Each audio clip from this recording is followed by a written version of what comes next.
En algún punto del cielo nocturno sobre el Caribe, un bombardero furtivo B-2 Spirit de Estados Unidos vuela completamente solo. No hay escoltas, no hay casas que lo protejan, no hay misiles de crucero abriéndole camino, solo una ala volante negra, invisible para los radares venezolanos, que en pocos minutos estará en posición de borrar del mapa el corazón del arsenal de misiles de Venezuela.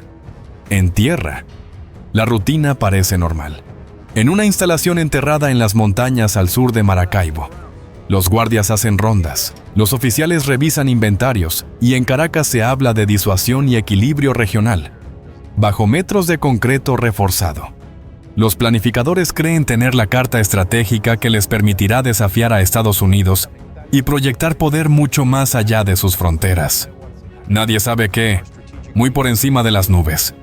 Esa carta ya está marcada para arder. Lo que está a punto de ocurrir no es un bombardeo más, es una demostración quirúrgica de lo que significa, en pleno siglo XXI, poder destruir en segundos más de la mitad del arsenal de misiles de un país y salir del espacio aéreo enemigo sin dejar rastro. Esta es la historia de cómo un solo B-2 Spirit puede desmantelar en una sola pasada años de inversión militar venezolana y enviar un mensaje brutal al resto del mundo. Si de verdad quieres entender qué ocurre cuando una potencia militar decide poner en su sitio a un país más pequeño destruyendo en minutos el núcleo de su arsenal de misiles. Mira este video hasta el final.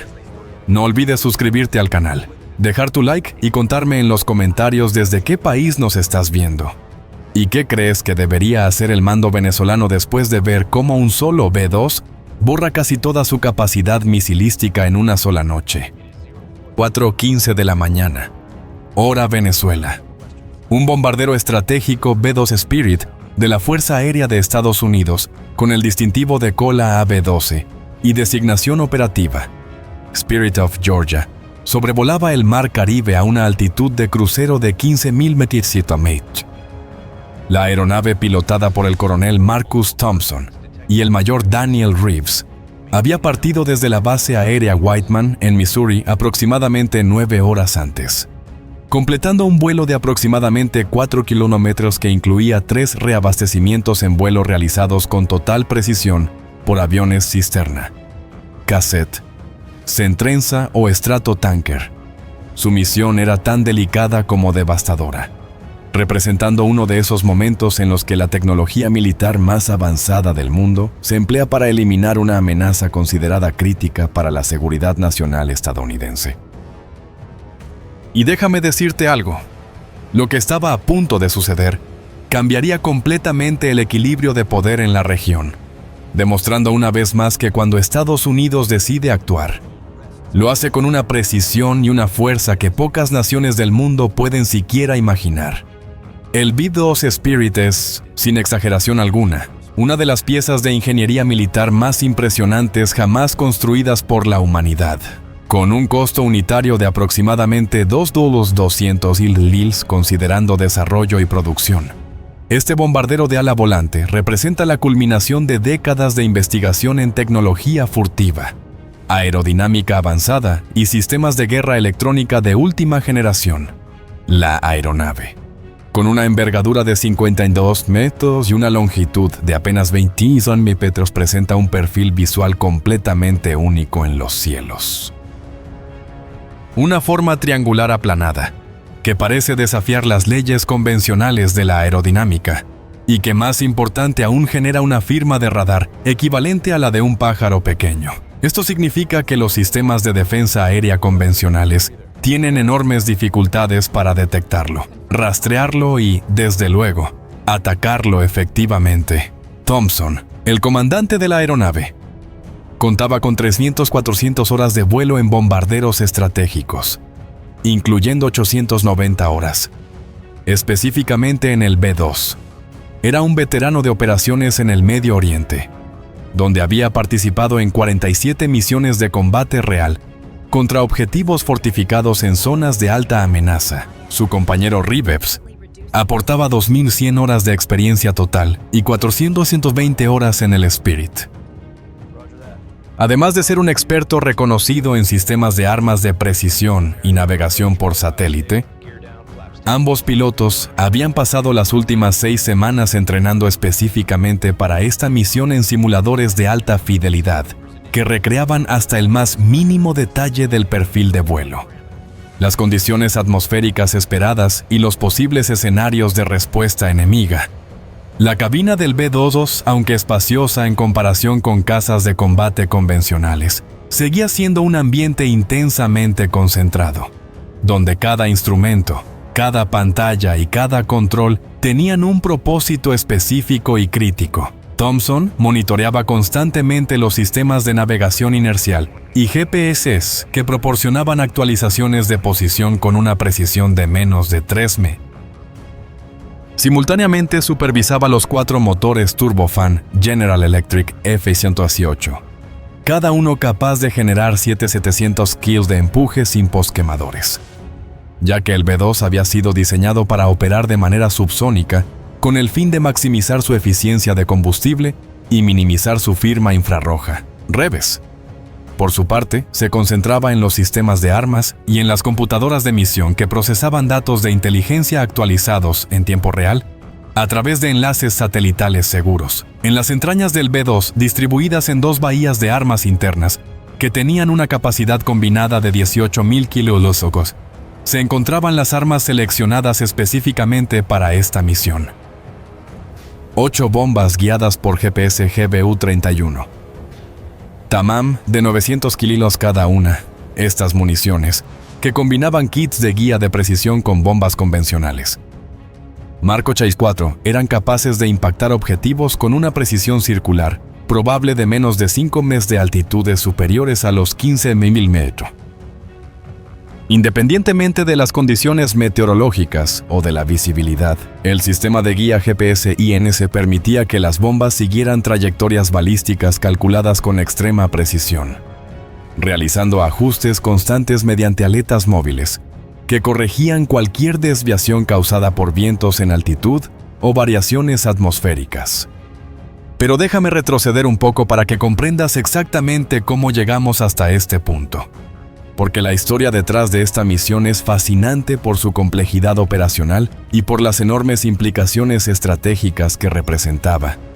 Todo comenzó aproximadamente 14 semanas antes, cuando analistas de inteligencia de la Agencia Nacional de Seguridad Geoespacial identificaron actividad inusual en una instalación militar venezolana, ubicada a 87 kilómetros al sur de Maracaibo, en las estribaciones de la cordillera de Mérida. Las imágenes satelitales iniciales capturadas por satélites de reconocimiento KH-11, operando en órbita baja terrestre, mostraban movimiento significativo de vehículos pesados, excavaciones extensivas y construcción de estructuras que parecían ser búnkeres de almacenamiento fortificados. Durante las siguientes semanas, múltiples plataformas de inteligencia estadounidenses concentraron sus recursos en monitorear esta instalación. Los satélites de reconocimiento pasaban sobre la zona cada 90 minutos, capturando imágenes de alta resolución que podían distinguir objetos de apenas 30 centímetros de tamaño. Los analistas observaron la llegada de contenedores especiales, transportados por camiones de carga pesada, que ingresaban a la instalación bajo estrictas medidas de seguridad. Drones de reconocimiento de alta altitud, RATA, Cuadro Global Hawk, operando desde bases en Colombia con autorización del gobierno colombiano. Complementaban la vigilancia satelital con sensores infrarrojos y de radar de apertura sintética que podían penetrar parcialmente las estructuras y detectar fuentes de calor características de ciertos tipos de armamento. La inteligencia de señales proporcionó información adicional crucial. Los sistemas de interceptación de comunicaciones detectaron transmisiones cifradas entre la instalación y el Ministerio de Defensa en Caracas, que aunque no podían descifrarse completamente debido al uso de algoritmos de encriptación modernos, presentaban patrones de tráfico consistentes con la coordinación de operaciones de alto nivel de seguridad. El análisis de metadatos reveló que los responsables de la instalación estaban comunicándose frecuentemente con asesores militares extranjeros que habían estado presentes en Venezuela durante los meses anteriores. lo cual elevaba significativamente el nivel de preocupación en Washington. Pero la información más alarmante provino de fuentes humanas, agentes de inteligencia que operaban en Venezuela, cuyas identidades y métodos permanecen clasificados por razones obvias de seguridad operacional. Reportaron que la instalación almacenaba sistemas de misiles balísticos de alcance medio que Venezuela había adquirido recientemente de proveedores extranjeros. Según estos reportes, los misiles tenían un alcance operacional de hasta 200 km, lo que significaba que podían alcanzar objetivos en Colombia, en varias islas del Caribe y, lo más preocupante, en territorios estadounidenses, y se lanzaban desde posiciones avanzadas en la costa norte venezolana. Los analistas de inteligencia del Pentágono, trabajando en conjunto con expertos de la CIA y de la Agencia de Inteligencia de Defensa, evaluaron la amenaza durante semanas. Las conclusiones fueron consistentes y alarmantes.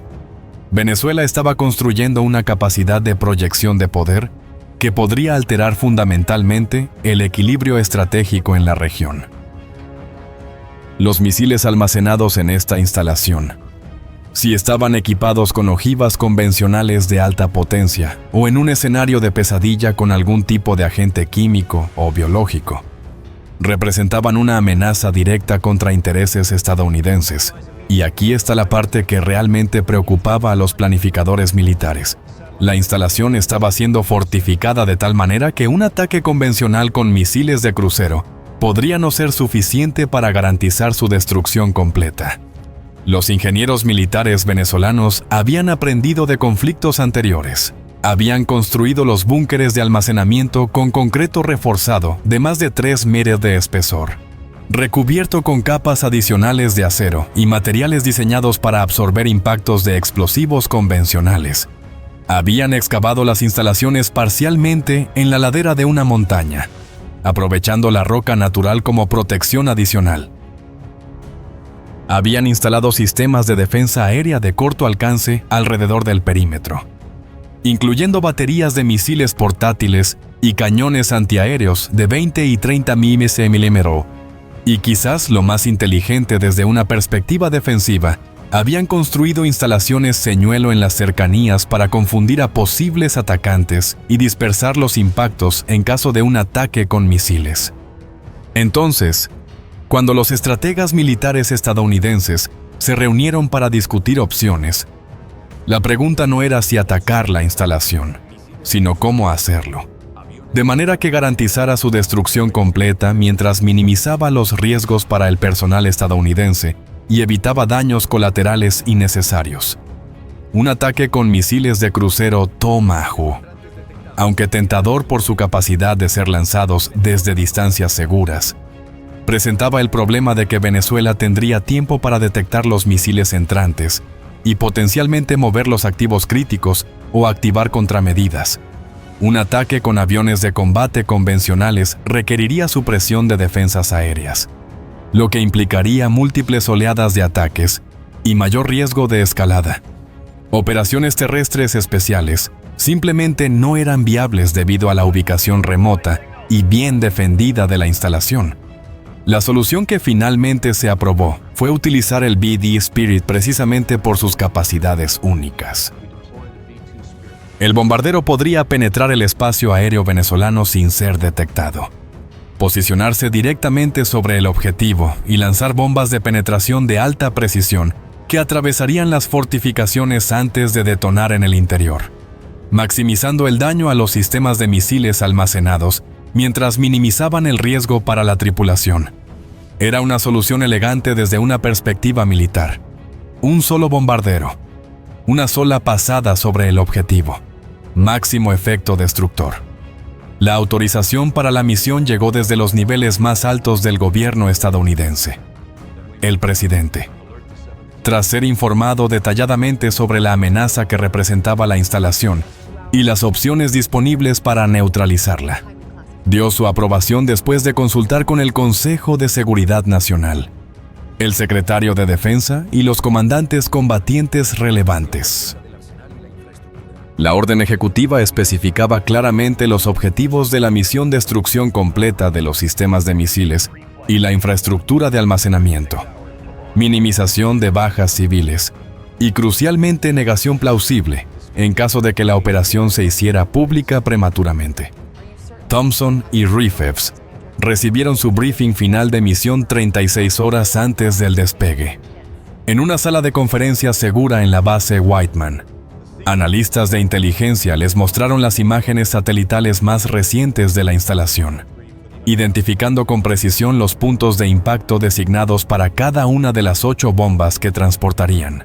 Les explicaron los detalles de las defensas aéreas venezolanas en la región, que incluían radares de vigilancia de largo alcance y baterías de misiles superficie-aire S-300 desplegadas en posiciones estratégicas alrededor de Maracaibo. Les proporcionaron perfiles de vuelo optimizados que mantendrían al B-2 fuera del alcance efectivo de detección de estos sistemas durante la aproximación y el egreso. Los meteorólogos militares presentaron pronósticos detallados de las condiciones atmosféricas esperadas sobre el objetivo durante la ventana de ataque programada. Las nubes estratocúmulos, a 3.000 metros de altitud, proporcionarían cobertura visual adicional, aunque esto era casi irrelevante, dado que el B-2 operaría a una altitud 3 veces superior. Los vientos en altura soplando del noreste a velocidades de 45 km serían factorizados automáticamente en los cálculos de trayectoria de las bombas por las computadoras de emisión. La temperatura a nivel del objetivo, aproximadamente 22 minutos, con humedad relativa del 75%. No presentaría ningún desafío para los sistemas de armas.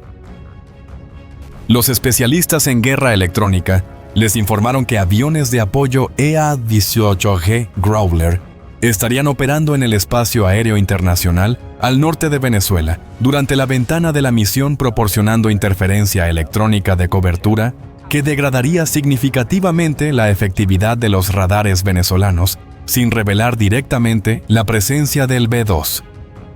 Submarinos de ataque de clase Virginia estarían posicionados en el Caribe, listos para proporcionar inteligencia adicional y, si era necesario, capacidad de rescate en combate si algo salía mal.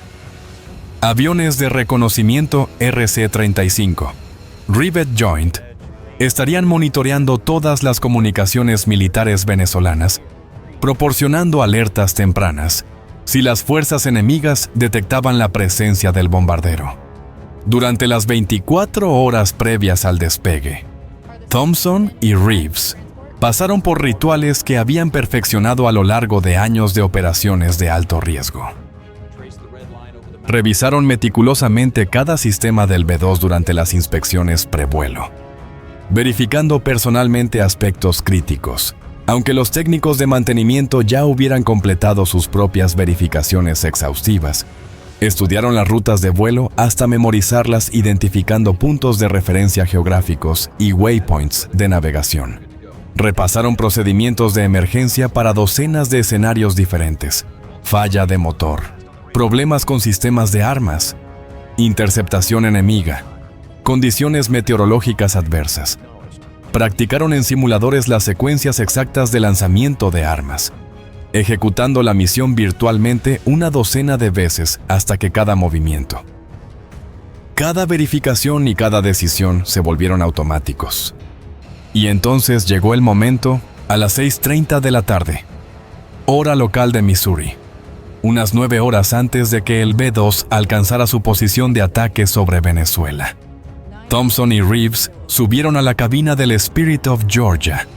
Los técnicos de mantenimiento habían dejado el bombardero en condiciones impecables, paneles de acceso cerrados, sistemas revisados una y otra vez. 8 bombas Huaytidiam aseguradas en las bahías internas con sus parámetros de emisión ya cargados y los tanques llenos hasta el límite para garantizar la autonomía de todo el vuelo, incluidos los reabastecimientos en ruta para la tripulación. Cada gesto seguía un guión ensayado decenas de veces en simuladores y briefings clasificados. El despegue se ejecutó con la precisión fría típica de las operaciones del B-2. Thompson adelantó las palancas de potencia de forma gradual, sintiendo cómo la enorme ala volante ganaba velocidad en la pista. A pesar del peso máximo de despegue, el bombardero se elevó con un ángulo suave, casi discreto, reflejo del diseño de ala volante que genera sustentación de manera muy distinta a la de un avión convencional. Una vez en el aire, retrajo el tren de aterrizaje, configuró el modo de ascenso y llevó a la aeronave hacia su altitud de crucero, fijando rumbo al primer punto de reabastecimiento sobre el Golfo de México. Las horas siguientes fueron un equilibrio entre concentración absoluta y rutina controlada. A bordo, la misión se reducía a vigilar pantallas, seguir procedimientos y gestionar el cansancio. Los dos oficiales rotaban tareas mientras uno supervisaba motores, navegación y comunicaciones. El otro descansaba brevemente sin quitar los ojos de los instrumentos clave, en 3 puntos predeterminados sobre aguas internacionales. El Spirit of Georgia se encontró con aviones cisterna KC-135. Cada contacto en vuelo, realizado en plena oscuridad y con meteorología cambiante, exigía una precisión extrema para mantener la posición a pocos metros de otra aeronave volando a velocidad de crucero. Durante minutos, una pértiga de reabastecimiento conectaba a ambos gigantes metálicos mientras miles de litros de combustible pasaban al B-2, extendiendo su alcance hasta el corazón de Venezuela. Ahora, a las 15 de la mañana, hora local de Venezuela, el B-2 se encontraba a menos de 200 kilómetros del objetivo. Thompson había reducido ligeramente la altitud, ajustando el perfil de vuelo para el lanzamiento de armas. Reeves había activado por completo los sistemas de armamento, verificando por última vez que las 8 JDAM respondían a la computadora de misión y que sus unidades de guía GPS-INS recibían señal fuerte y estable. Las coordenadas exactas de cada punto de impacto ya estaban grabadas en la memoria de las bombas, con latitud, longitud, ángulo de entrada y retardo de espoleta calculados para garantizar que cada ojiva penetrara las fortificaciones antes de detonar. Los sistemas de navegación del B-2 confirmaban que seguían la ruta planificada con una precisión casi milimétrica, corrigiendo desviaciones mínimas causadas por vientos en altura. El radar de apertura sintética, operando en modo pasivo para no delatar su presencia, procesaba los ecos del terreno y los superponía con las imágenes satelitales almacenadas, permitiendo al bombardero actualizar su posición incluso en un escenario de pérdida de señal GPS. Esa redundancia era parte del diseño. El B-2 estaba concebido para seguir siendo letal aún en entornos de guerra electrónica intensa. Para Thompson y Reeves, la cabina se había convertido en un pequeño centro de comando autónomo flotando en la oscuridad, conectado por enlaces cifrados a una cadena de mando a miles de kilómetros de distancia. No había margen para el fallo. Cualquier fallo sería catastrófico. Thompson vigilaba los sistemas de alerta radar, que permanecían inquietantemente silenciosos.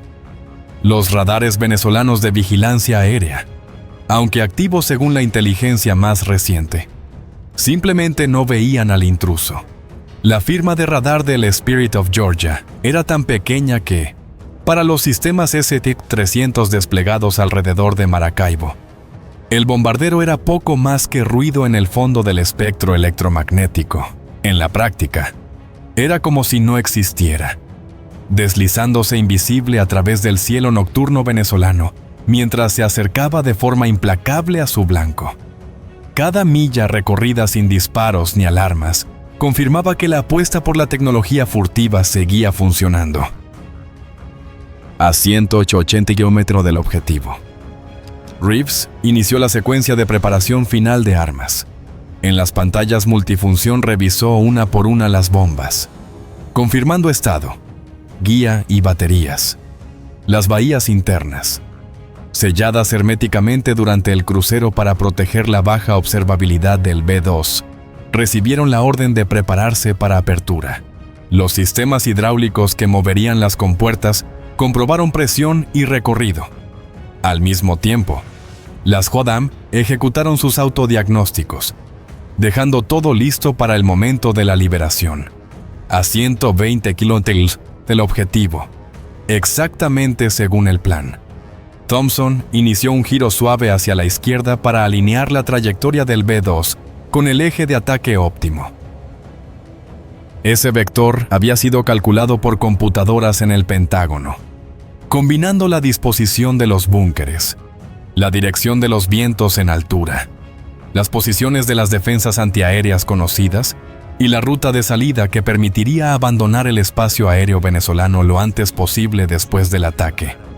El bombardero respondió con la elegancia típica del diseño de ala volante, inclinándose lentamente mientras mantenía la altitud, hasta completar el giro previsto, a 80 kilómetros del objetivo.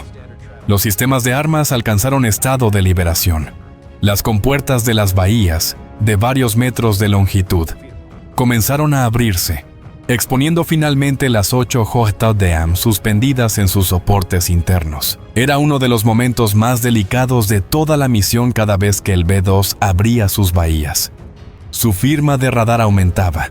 Aunque fuera durante unos segundos, el diseño y los materiales absorbentes de radar reducían ese riesgo, pero nunca lo eliminaban por completo. Thompson observó los indicadores que confirmaban la apertura total, esperando cualquier aviso de los sensores de alerta. Nada. Silencio absoluto, a 60% al momento del objetivo. Reeves introdujo el comando final de autorización de armas. El procedimiento exigía acciones coordinadas de ambos pilotos para evitar cualquier liberación accidental. Thompson introdujo su código personal en un panel separado, confirmando que las condiciones de ataque eran las previstas. Las computadoras del B-2, alimentadas por datos de navegación inercial, GPS, radar de apertura sintética y sensores atmosféricos, comenzaron a calcular en tiempo real el punto exacto de liberación para cada bomba, ese instante preciso en el que un simple pulso electrónico pondría en marcha el golpe estratégico para el que todo el vuelo había sido diseñado. Y entonces, a las 4:20 de la mañana, hora Venezuela, cuando el B-2 Spirit se encontraba a 52 kilómetros del complejo de almacenamiento de misiles, volando a 14,200 metros de altitud y 850 kph.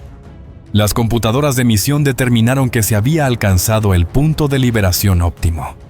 Una señal electrónica viajó desde la consola de Reeves hasta los mecanismos de las bahías de armas, y la primera bomba JDAM, de 900 kilotoules con 400 kilos de explosivo tritonal, se desprendió de su soporte. Los cierres se abrieron al instante, y la bomba cayó en caída libre durante los primeros segundos, alejándose del vientre del bombardero por simple gravedad. En ese breve intervalo, sus sistemas internos se activaron en secuencia. La batería térmica entró en funcionamiento. El receptor GPS empezó a rastrear satélites. El sistema de navegación inercial calibrado minutos antes, mientras la bomba aún estaba dentro del B-2, comenzó a registrar aceleraciones y giros. La computadora de guía cargó las coordenadas del objetivo y empezó a calcular la trayectoria óptima. En la sección trasera, las 4 aletas de control empezaron a moverse bajo órdenes constantes de la computadora, corrigiendo la ruta para compensar vientos, variaciones de densidad del aire o pequeñas diferencias en la velocidad de liberación.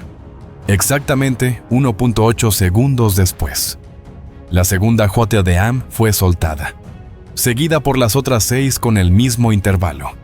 La secuencia escalonada, calculada al milímetro, garantizaba que las bombas no interfirieran entre sí y que golpearan los 8 objetivos en un orden pensado para maximizar el efecto destructor. Primero los búnkeres de almacenamiento principales, luego estructuras de soporte y centros de mando, y finalmente cualquier capacidad residual de defensa o recuperación. Thompson sintió cómo el B-2 se aligeraba a medida que cada bomba abandonaba la bahía, notando una leve tendencia a subir que los sistemas de control automático compensaron de inmediato. En apenas 14 segundos, las 8 bombas estuvieron en el aire. Reeves ordenó cerrar las bahías y los grandes paneles se desplazaron hasta sellarse, devolviendo al Spirit of Georgia su perfil furtivo. Thompson ya había iniciado el giro de egreso, llevando el bombardero hacia un rumbo de salida al norte. acelerando hacia los 900 km/h mientras mantenía la altitud. Cada segundo alejándose del objetivo reducía el margen de cualquier respuesta venezolana, por muy improbable que fuera que hubieran detectado algo a tiempo. Mientras tanto, las 8 OJDAM caían hacia el complejo venezolano a través del cielo nocturno. Desde la altitud de liberación, tardarían unos 54 segundos en completar sus trayectorias. Bajo la gravedad, aceleraban hasta alcanzar velocidades de unos 350 km/h. Durante todo el descenso, las aletas de control peleaban contra la resistencia del aire, haciendo pequeños ajustes que mantenían a cada bomba en curso hacia su punto de impacto con una precisión casi quirúrgica. En el complejo, 47 kilómetros al sur de Maracaibo, la rutina continuaba como cualquier otra noche. Los guardias de seguridad patrullaban el perímetro sin saber que la destrucción ya venía en camino. Los reflectores de alta intensidad iluminaban cercas, caminos y accesos, pero estaban pensados para disuadir intrusos terrestres, no para detectar amenazas que llegaran desde más de 14 kilómetros de altura. Los sistemas de defensa antiaérea de corto alcance, misiles portátiles y cañones antiaéreos de 23 mm seguían técnicamente operativos, pero sus dotaciones estaban confiadas, casi relajadas, convencidas de que los radares de largo alcance darían cualquier aviso necesario. En el búnker de comando principal, parcialmente excavado en la ladera y protegido por gruesas capas de concreto reforzado, 3 oficiales venezolanos monitoreaban pantallas de vigilancia y comunicaciones. El comandante de la instalación, un coronel con más de 2 décadas de servicio, revisaba reportes de inventario que detallaban cuántos misiles había en cada uno de los 7 búnkeres de almacenamiento. Esos datos, que él consideraba secreto máximo, ya habían sido estimados con notable precisión por los analistas estadounidenses semanas antes. El complejo alojaba decenas de misiles balísticos de alcance medio y misiles de crucero, además de municiones de soporte. En términos prácticos, representaba una porción clave de la capacidad ofensiva de proyección de poder de Venezuela. Desde la perspectiva de los planificadores en Washington, ese era precisamente el punto: destruir de un solo golpe el corazón del arsenal de misiles que permitía a Caracas amenazar más allá de sus fronteras inmediatas. La pérdida de esos sistemas reconfiguraría el equilibrio militar en la región, degradando no solo la capacidad de ataque, sino también el valor disuasivo del programa de misiles venezolano. Las bombas continuaban su descenso implacable. A unos 40 segundos del impacto ya habían atravesado la capa de nubes estratocúmulos situada a 3.000 metros de altitud, entrando en aire relativamente claro. En teoría, un observador en tierra podría haber divisado siluetas oscuras cayendo a gran velocidad, pero nadie estaba mirando hacia arriba. Ningún radar local estaba configurado para cazar bombas guiadas que descendían en trayectoria balística desde la estratosfera, y ningún operador esperaba un ataque de este tipo en ese preciso instante. A 30 segundos del impacto, las computadoras de guía ejecutaban los últimos ajustes finos en las aletas para compensar vientos de superficie ligeramente distintos a los pronosticados. A 20 segundos, las bombas ya habían descendido por debajo de los 2000 m, sus velocidades estabilizadas alrededor de los 300 m, en el punto donde la resistencia del aire equilibra la aceleración de la gravedad. En esta fase final, el GPS seguía proporcionando actualizaciones de posición, pero el sistema de navegación inercial se convertía en la referencia principal, inmune a cualquier intento de interferencia electrónica que, en todo caso, Venezuela nunca llegó a activar porque nadie había detectado la amenaza. La instalación seguía funcionando como si nada estuviera ocurriendo. Los guardias hablaban por radio de asuntos rutinarios. Los operadores de los cañones antiaéreos se mantenían en sus puestos por disciplina, no por alerta real, y el coronel en el centro de mando continuaba revisando listas, convencido de que su complejo era un símbolo de disuasión y fortaleza estratégica. Ninguno de ellos sabía que, muy por encima del techo de concreto y roca, 8 bombas ya habían decidido su destino. A 10 segundos del impacto, las espoletas de las bombas se armaron completamente.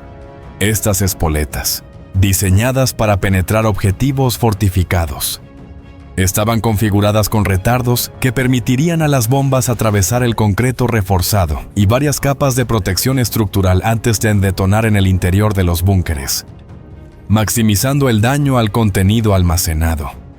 Sus sensores, capaces de detectar desaceleraciones súbitas típicas de impactos contra estructuras sólidas, estaban calibrados para iniciar la secuencia de detonación en el instante preciso que generaría el efecto destructivo óptimo. Y entonces, a las 21:21 de la mañana, hora Venezuela, la primera bomba Jokodam impactó el búnker de almacenamiento principal número 1. Llegó desde un ángulo calculado de alta pendiente, golpeando el techo de concreto reforzado con energía cinética devastadora. La nariz endurecida perforó el primer metro de concreto en menos de una décima de segundo, atravesando el acero de refuerzo como si fuera cartón. La desaceleración brutal activó la espoleta, que esfrió una fracción de segundo, el tiempo justo para que la bomba cruzara la estructura del techo y entrara en la cámara de almacenamiento interior. La detonación de los 430 kilómetros de explosivo tritonal dentro del espacio confinado del búnker generó una onda de choque monstruosa, miles de veces superior a la presión atmosférica normal. Esa onda se propagó en todas direcciones a velocidades hipersónicas, comprimiendo el aire hasta temperaturas tan elevadas que ningún componente metálico o electrónico podía sobrevivir. Los misiles balísticos almacenados, con sus sistemas de guía sensibles, tanques de combustible y ojivas, fueron sometidos a fuerzas para las que nunca habían sido diseñados. Los tanques de combustible de los misiles se rompieron, mezclando propelentes y oxidantes bajo condiciones extremas de presión y calor. El resultado fue una cadena de explosiones secundarias que multiplicaron el efecto destructor de la bomba original. Cada misil que detonaba añadía su propia energía al infierno que se expandía dentro del búnker, creando un ciclo de destrucción en cascada que literalmente vaporizaba estructuras internas completas. El propio búnker, construido para resistir ataques convencionales, no pudo contener la violencia combinada de las explosiones. Las paredes de concreto reforzado se fracturaron, enviando fisuras que atravesaron el material en milésimas de segundo. El techo colapsó hacia adentro, aplastando cualquier cosa que hubiera quedado en pie tras las primeras detonaciones. Bloques de concreto del tamaño de vehículos fueron arrojados al aire describiendo arcos que los llevarían a impactar el suelo cientos de metros más lejos. Y esto era solo el comienzo, a intervalos de 1.8 segundos. Las otras 7 bombas JSATAM alcanzaron sus objetivos designados con la misma precisión letal. El búnker número 2, ubicado unos metros al este del primero, fue penetrado y destruido por la segunda bomba, añadiendo nuevas explosiones secundarias al caos general. El búnker número 3, que almacenaba misiles de crucero y sus sistemas de lanzamiento móvil, fue devastado por la tercera bomba. Las detonaciones resultantes se escucharon con claridad a muchos kilómetros de distancia. La cuarta y quinta bombas se dirigieron contra edificios de soporte que albergaban sistemas de comunicación, equipos informáticos de planificación de misión y material de mantenimiento especializado. En segundos, esas instalaciones quedaron reducidas a escombros en llamas, cortando nervios críticos de comando y control para cualquier capacidad de respuesta organizada. La sexta bomba fue asignada al centro de comando y control, el búnker parcialmente subterráneo donde el coronel y sus oficiales habían estado supervisando operaciones rutinarias minutos antes. Tras perforar el techo, los 430 kilómetros de explosivo detonaron dentro del centro, generando una sobrepresión que mató instantáneamente a todos los ocupantes antes de que siquiera comprendieran que estaban bajo ataque. La séptima bomba golpeó las instalaciones de almacenamiento de combustible y los generadores eléctricos que proporcionaban energía de respaldo a todo el complejo. Las reservas de combustible se incendiaron en cuestión de segundos, alimentando incendios masivos que se extenderían durante horas. La octava y última bomba impactó el búnker de almacenamiento secundario que, según la inteligencia estadounidense, contenía sistemas de defensa antiaérea portátiles y munición adicional, eliminando la última reserva significativa de armamento defensivo de la instalación. En total, desde el impacto de la primera bomba hasta la detonación de la octava, transcurrieron apenas 14 segundos. 14 segundos en los que un complejo militar fortificado, que había requerido años de construcción y cientos de millones de dólares de inversión, fue reducido a un paisaje de ruinas humeantes. Las explosiones combinadas, sumadas a las detonaciones de misiles y municiones almacenadas, generaron una bola de fuego que se elevó a más de 300 metros de altura, visible claramente desde Maracaibo, pese a la distancia. La onda de choque se propagó por todo el valle, rompiendo ventanas en poblaciones a varios kilómetros de radio y activando sensores sísmicos que registraron el evento como un pequeño temblor. El sonido de las detonaciones viajó a través de la atmósfera, despertando a miles de residentes en Maracaibo y localidades cercanas. Muchos salieron a las calles en plena noche, mirando hacia el sur, donde un resplandor naranja iluminaba el horizonte como si hubiese estallado un volcán. En las estaciones de radar venezolanas, los operadores observaron con desconcierto cómo sus pantallas empezaban a mostrar retornos anómalos procedentes de la zona del complejo de almacenamiento. Lo que veían no era el rastro de un bombardero enemigo, sino las firmas caóticas de un objetivo que literalmente estaba desintegrándose. Sistemas de detección infrarroja satelital, operados por varias naciones con intereses en la región, registraron al instante las gigantescas firmas térmicas generadas por las explosiones y enviaron alertas automáticas a centros de análisis en distintos continentes. Los sistemas de monitoreo sísmico anotaron las ondas de choque que se propagaban a través de la corteza terrestre, mientras los analistas de inteligencia de señales detectaban de repente un frenesí de transmisiones de radio de emergencia procedentes de unidades militares venezolanas en la región. En todas se repetía la misma idea. Nadie sabía exactamente qué había pasado ni quién había atacado. Solo que en cuestión de segundos, el núcleo del arsenal de misiles había dejado de existir, y todos pedían instrucciones desesperadamente. A bordo del B-2 Spirit, ahora a más de 140 kilómetros al norte del objetivo, y saliendo hacia el espacio aéreo internacional sobre el Caribe, Thompson y Reeves veían unos sistemas de alerta radar completamente silenciosos. En Venezuela nadie sabía todavía qué los había golpeado, ni desde dónde. Minutos después, el enlace satelital del B-2 recibió el informe definitivo de reconocimiento, impactos confirmados en todos los objetivos. Explosiones secundarias masivas, complejo de misiles destruido. Misión cumplida. Reeves envió el código encriptado acordado con el mando Hammer Strike. Full Effect, RTB. 6 palabras en una ráfaga de radio de menos de un segundo que cerraban una de las operaciones de bombardeo más delicadas de su carrera. Thompson esbozó una breve sonrisa, un lujo raro en combate, y volvió a concentrarse en sacar al Spirit of Georgia del área de riesgo. El vuelo de regreso transcurrió sin sobresaltos. El B-2 cruzó de nuevo el Caribe, completó un reabastecimiento en vuelo sobre el Golfo de México y puso rumbo directo a la base Whiteman, en Missouri. La tripulación relajó ligeramente la tensión, pero sin dejar de vigilar sistemas y espacio aéreo hasta entrar en cielo estadounidense e iniciar el descenso. A las 4:22 de la tarde, hora local de Missouri, el bombardero tomó tierra tras casi 22 horas de misión.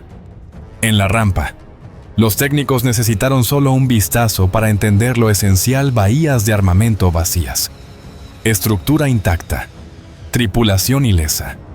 Minutos después, Thompson y Reeves ya estaban sentados en una sala segura, comenzando un debriefing clasificado, donde repasarían cada fase del vuelo, cada decisión y cada detalle relevante para futuras operaciones. Mientras tanto, En Venezuela el panorama era de devastación.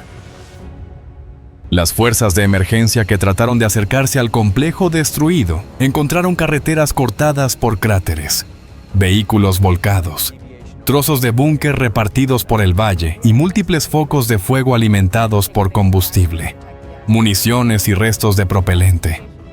Lo que al principio se anunció como un operativo de rescate, se convirtió rápidamente en una misión de recuperación de cuerpos. Los informes preliminares hablaron de decenas de fallecidos, entre ellos personal militar, técnicos, contratistas y guardias. Nadie en la instalación había recibido alerta previa ni tuvo tiempo real de reaccionar ante un golpe que llegó literalmente desde la nada. El gobierno venezolano reaccionó con furia declarativa. En sus primeros comunicados denunció un acto de agresión cobarde y prometió una respuesta adecuada, aunque evitó señalar directamente a Estados Unidos mientras no hubiera pruebas formales. Sin embargo, sus propios analistas militares empezaron a aproximarse al cuadro real. Los patrones de destrucción, la profundidad de los cráteres y la sincronización de los impactos apuntaban a bombas de precisión guiadas por GPS lanzadas desde gran altitud. Un tipo de ataque que solo unas pocas potencias pueden ejecutar. Por pura lógica de capacidades, Washington aparecía en el primer lugar de la lista.